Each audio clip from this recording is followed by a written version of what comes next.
Hello there, welcome to Packcast, the show where we'll go through the 7 stages of grief faster than Davante Adams could get out of Green Bay.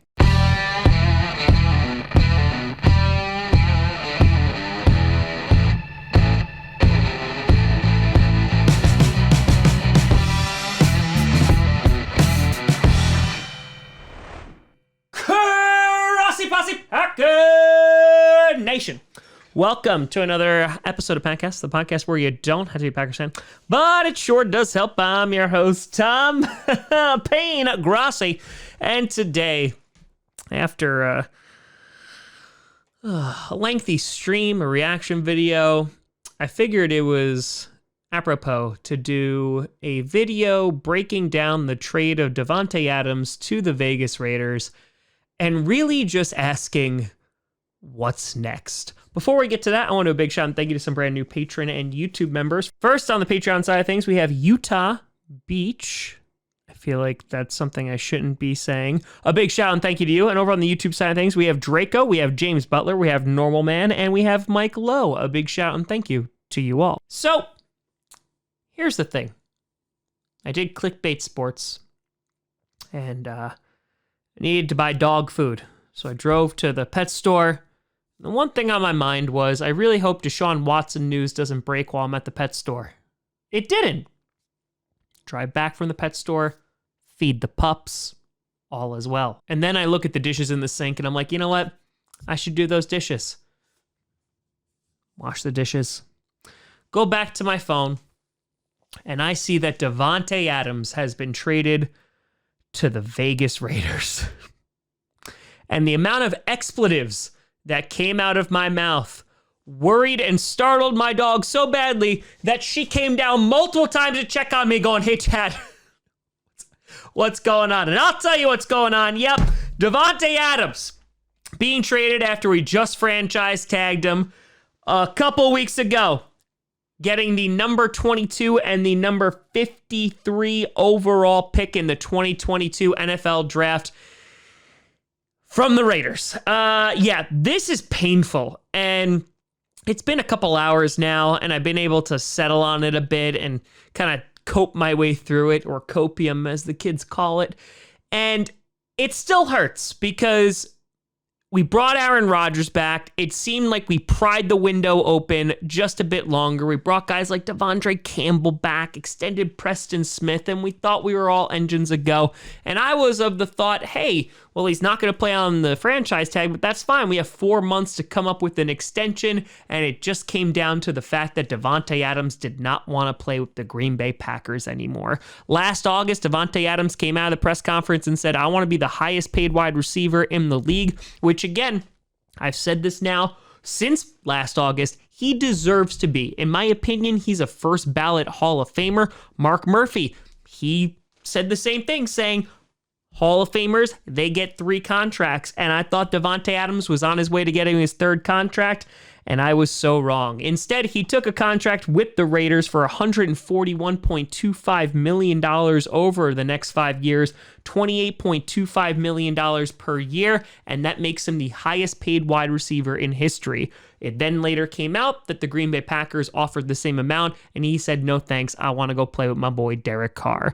And so all the memes came out that he chose Derek Carr over Aaron Rodgers, and this just left a very sad man named Tom Grossi. Now, the interesting part about this is apparently Aaron Rodgers knew about this while he was signing his contract, meaning that Aaron Rodgers, even though Davante Adams was likely to not be on the team, returned to the Packers.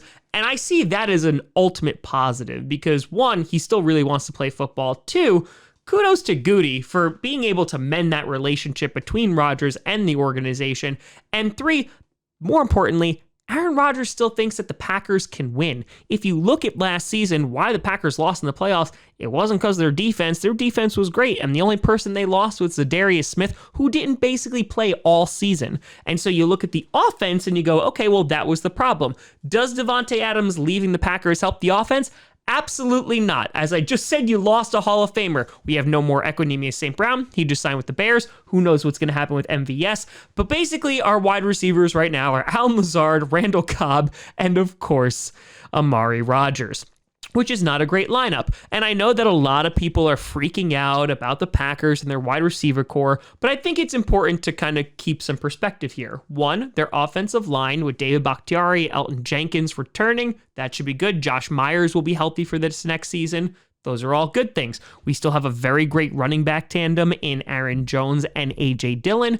And then you go, okay, well, who are they going to throw to? Well, it's very obvious that the Packers are not just going to roll with those three guys through the season, and instead, they're going to have to do two things. One, they are going to have to delve into free agency to try and get some guys, whether that is getting MVS back, not as the number one guy, but getting him as a deep threat, or you can look at guys like Jarvis Landry, who I would love on the Packers. There's rumors about Juju Smith-Schuster. There's rumors about Julio Jones. There's a plethora of guys that they can wind up getting that is not going to break the bank. But the most important thing that the Packers need to do is they need to draft young talent. And as I have said now, 2 years ongoing, because I put out a video 2 years ago, the Packers had a wide receiver problem because heading into this offseason, a lot of people were contracted to not be on the Packers anymore. And look, we're left with no wide receivers.